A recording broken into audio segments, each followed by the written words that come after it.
Comenzamos una nueva emisión de Reporteros, el programa de los grandes reportajes de la redacción de France 24. Comenzamos.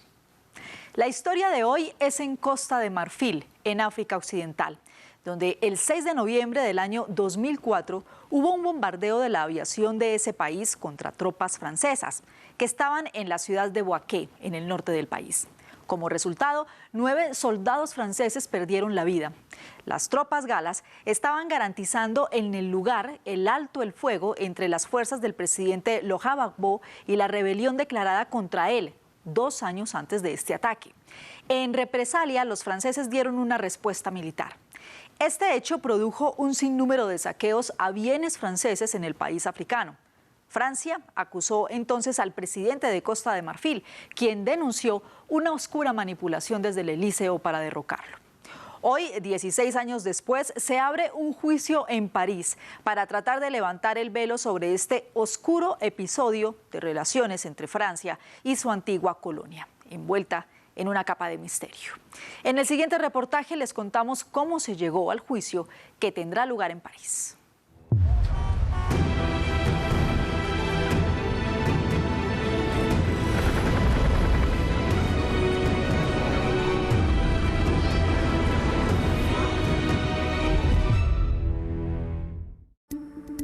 Los ataques aéreos empezaron exactamente el 1 de noviembre, el 1, 2, 3 y el 4. Pasaban aviones Sukhoi, al principio lejos de la posición. Estaban bombardeando hacía 5 días y el sexto a las 13:15 y a las 13:24 exactamente. A las 13:15 pasaron por primera vez. Sabían que en los tejados había una bandera francesa y una bandera de la Cruz Roja. Volvieron a pasar y ahí soltaron su proyectil. No fue un accidente, no fue una coincidencia. Cuando lanzaron los proyectiles, para mí fue el final. Caí al suelo, la explosión me hirió todo el lado izquierdo. El codo, una parte del codo se desprendió. Vi morir a algunos de mis amigos y me di cuenta de las secuelas que la explosión me había dejado. Pensé, carajo, estoy herido. Tenía restos de proyectil enterrados en el pie. Son un poco más de las 13 horas ese 6 de noviembre de 2004. El Liceo Descartes de Bouaké, donde se refugiaba un destacamento de las fuerzas francesas Licorne, es bombardeado. El resultado, 38 heridos, 10 muertos, 9 soldados franceses y un estadounidense. Retrospectiva sobre este episodio dramático que 16 años después sigue lleno de misterios. Desde 2002, Costa de Marfil está dividida en dos. Al norte se encuentra la zona rebelde con su capital, Bouaké. Al sur están las fuerzas del presidente Laurent Gbagbo.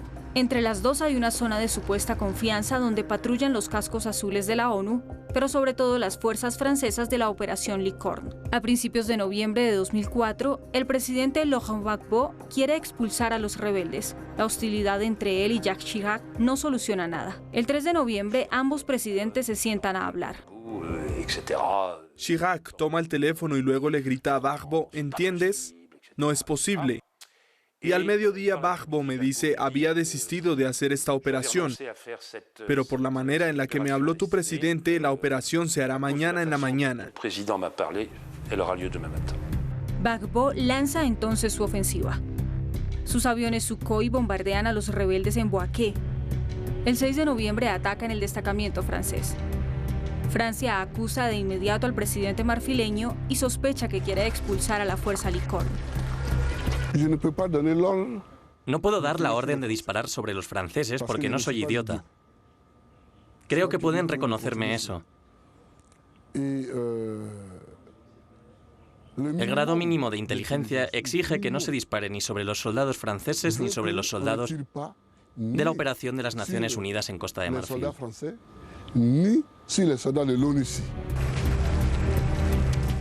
Pero París no escucha. Ese mismo día, los franceses acaban con toda la flota aérea de Gbagbo, incluidos los 2 Sukhoi. Unas horas más tarde, estallan motines en la capital económica contra la presencia francesa. Una línea de blindados francesa parte de Bouaké hacia Abiyán. Los militares disparan y dejan víctimas marfileñas.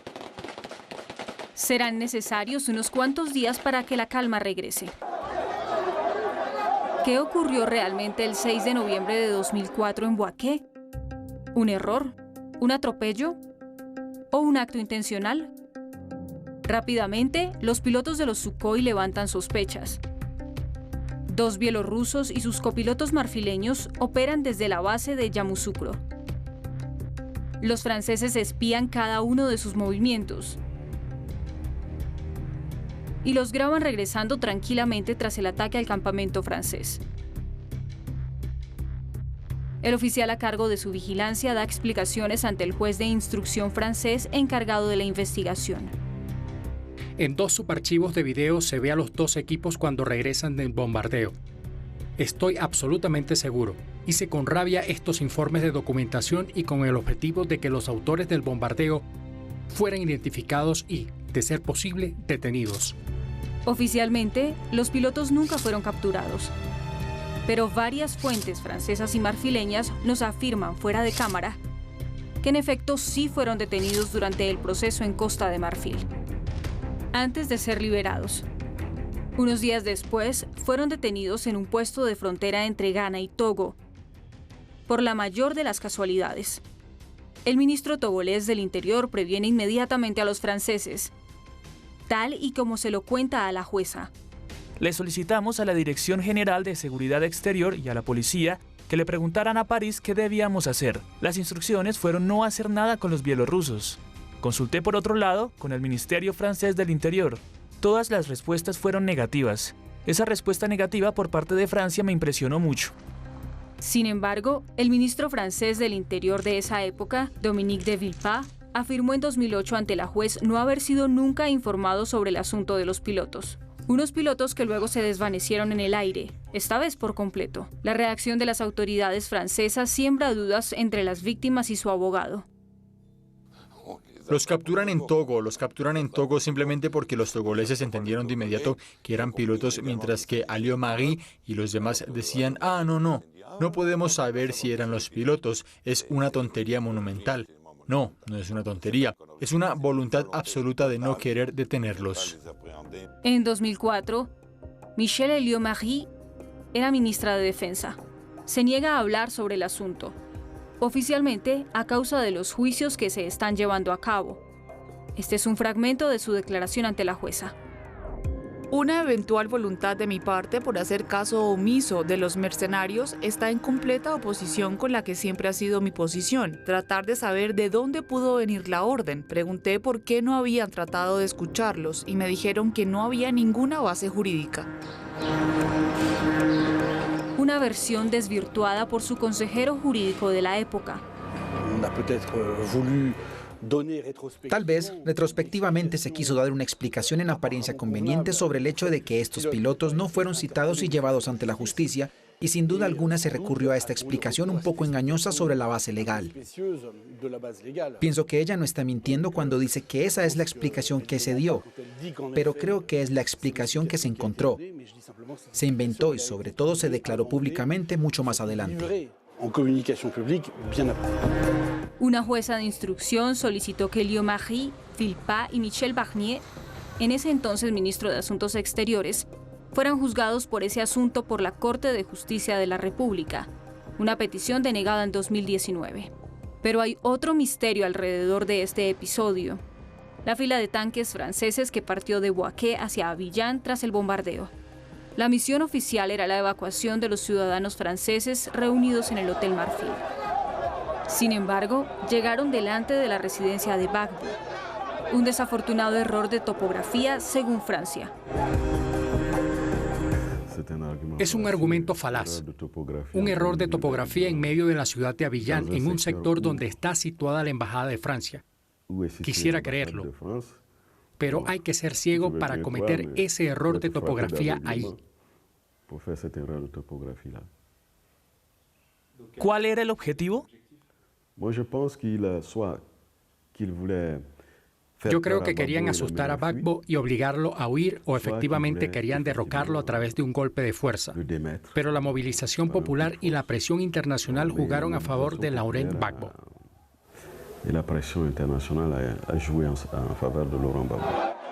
El rumor de un golpe de Estado se propagó como pólvora por las calles de Abiyán, obligando al comandante de la fuerza Licorne a dar explicaciones ante la televisión marfileña. No está dentro de las intenciones de la fuerza Licorne derrogar al presidente Gbagbo. El presidente Gbagbo representa un gobierno legal, elegido por sufragio universal, y el único objetivo de la presencia de la fuerza Licorne actualmente en Abiyán es brindarle tranquilidad y seguridad a la comunidad expatriada, ya sean extranjeros o franceses. Para el clan Gbagbo, el escenario es mucho más maquiavélico. El bombardeo de Bouaké habría sido orquestado por los franceses para justificar la tentativa de un golpe de Estado, primero sobornando a los pilotos bielorrusos y luego dejándolos escapar. 10 años después, ante la jueza francesa, Gbagbo señala al culpable. Toda esta historia Chirac la manejó a través de Villepin. Villepin debió haberle vendido la idea de que podían derrocarme. Y una vez que Chirac aceptó, Villepin hizo lo que se le antojó. Según el abogado Jean Vallat, la intención era bombardear una parte del campo que debía estar vacía ese día para evitar cualquier víctima. Pero la manipulación habría salido mal a causa de la presencia imprevista de los soldados. Una acusación muy grave con la que concuerda el segundo al mando de la fuerza Licorne. Yo creo que el señor Villepin quiso derrocar a Gbagbo implicándolo en un error muy grave, implicándolo en una misión francesa. No lo dudo ni un segundo y espero no estarme equivocando. No querían matar soldados franceses. Si esto se descubre, sería terrible. Por su parte, Dominique de Villepin no quiso hablar con nosotros. La única vez que respondió públicamente a estas graves acusaciones fue a finales de 2016. Es fácil hacer comentarios. Es fácil lanzar unas cuantas ideas. Tienen hipótesis revisionistas que son absolutamente insultantes e injuriosas para el ejército francés. Simplemente porque no exista respuesta para un problema, no es necesario sacar de debajo de la manga ideas estúpidas. Y además injuriosas sobre nuestros responsables militares. Me indigna, se lo dije. Yo no me encargué de ese asunto. Actualmente, la tesis oficial francesa que acusa a Gbagbo ya no es unánime entre los altos mandos, incluso aunque pocos se atrevan a decirlo. Estoy convencido de que el bombardeo fue un error. ¿Fue un error de objetivo? ¿Un error de manipulación en el avión? Yo estoy convencido de que fue un error. Si se piensa bien, no hay ninguna justificación lógica aparte de las fancy para algo así. Le dimos luz verde a las fancy. Yo creo que todo el mundo estaba harto de esa guerra. Lo pensábamos de manera general y se dijo en el terreno que si ganaban su parte, pues ganarían su parte. Las fancy en Bouaké estaban a punto de ganar el 6 de noviembre.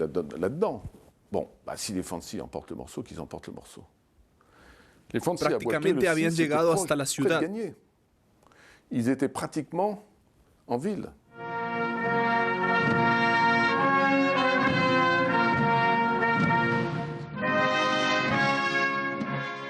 Cuatro días después del bombardeo, Jacques Chirac le prometió la verdad a las víctimas y a sus familias. Desplegados en el terreno desde hace un mes, se entregaron sin medida. Fueron vilmente atacados. Víctimas de una agresión que nada podría justificar. Víctimas de una agresión que rien ne pouvait justifier. Aquí, en este importante lugar envuelto en gloria militar, les digo en nombre del pueblo francés que no los olvidaremos. Que nous ne vous oublierons pas.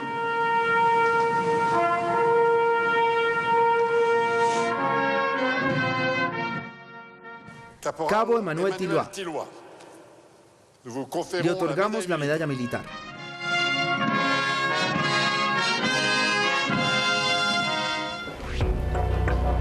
Un año después de esos honores, la madre del cabo Tilloy consulta el expediente de su hijo en las oficinas de la jueza y descubre las fotos del cuerpo.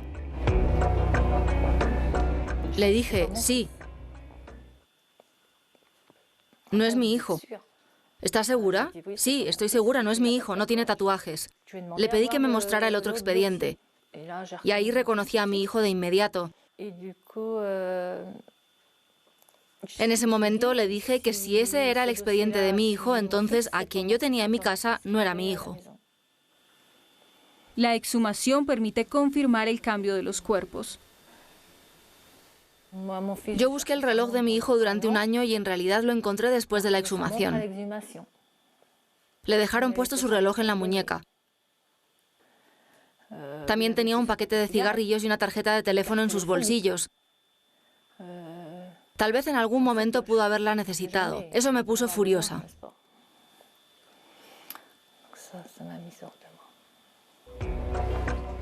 No hubo autopsia ni cuidados post-mortem, suficiente para alimentar la furia de las víctimas.